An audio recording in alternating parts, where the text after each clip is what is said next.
And honestly, it's one of the best reality checks the industry's gotten in years. Maher called out this absurd trend where actors, directors, and casting agents feel like they have to apologize for, get this, acting. He roasted the so-called casting police, who demand that every role be played by someone who perfectly matches the identity of the character, because apparently pretending to be someone else is now offensive. Let that sink in. Acting, the literal definition of pretending to be someone else, is now being attacked for pretending to be someone else. Maher pointed out how guys like James Franco got blasted for playing Fidel Castro because he's not Latino.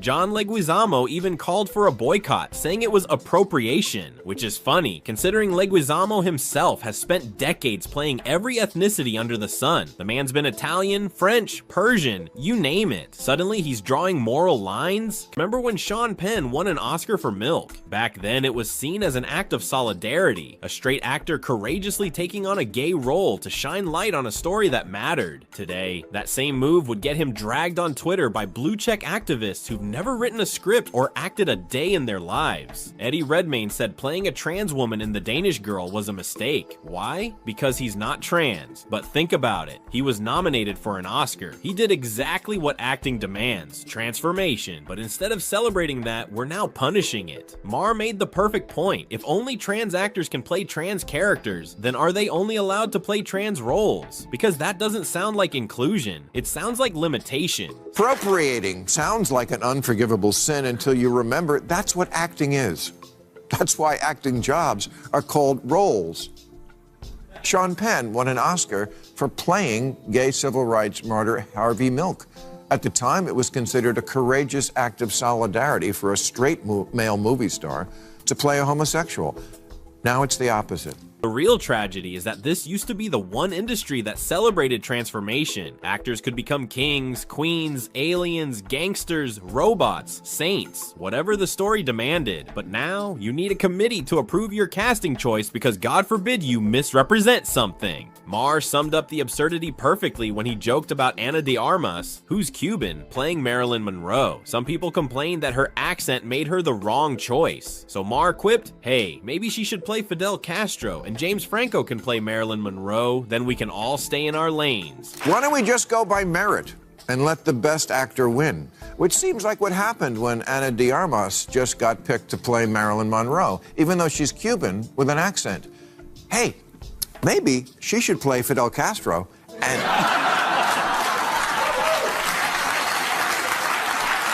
and James Franco can play Marilyn Monroe, and then we can all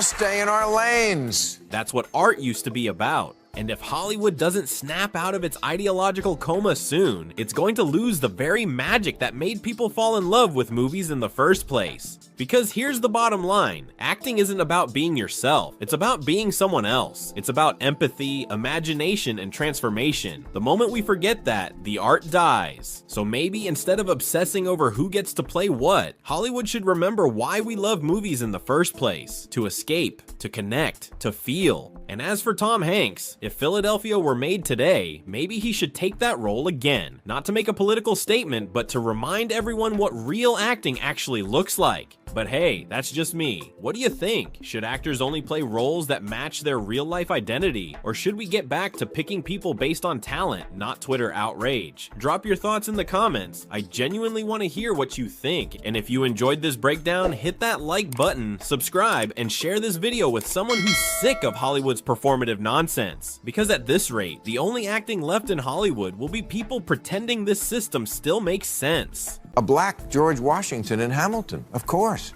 But Ryan Gosling as Frederick Douglass? Yes, that would be problematic.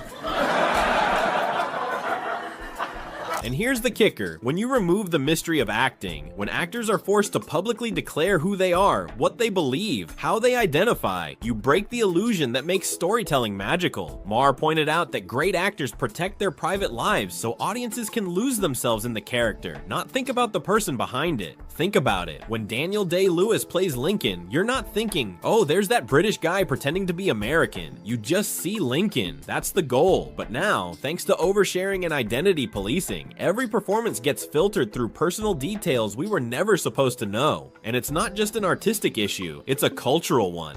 What's Daniel Day-Lewis really like? I haven't a clue, which is why he's so great. Because when he plays Lincoln, I only see Lincoln.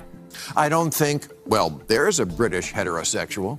Tom Hanks now says that if Philadelphia were made today, he wouldn't do it because the character was gay and he's not. Well, besides the fact that this would force all gay actors to reveal their sexuality, even if they didn't want to, great actors, which Tom is one, try hard to keep their private lives private so we don't think of their real lives when we see them in a movie that attempts to transport us into a different world. Could you really look at this actress now and not think of the trial? Should she only play bed shitters now?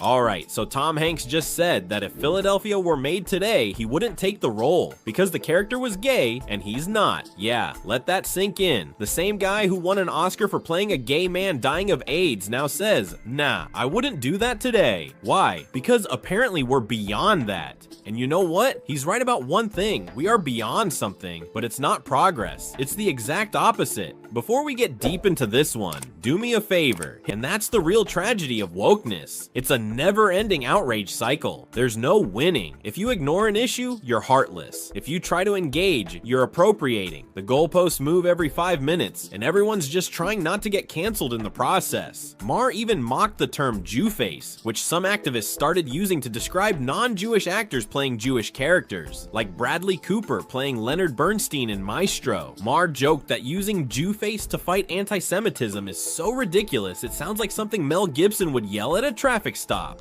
Bradley is, sadly, a Gentile, and that's the new sin in Hollywood, being a non-Jewish actor portraying a Jew. Because that's always been the problem in Hollywood, not enough Jews.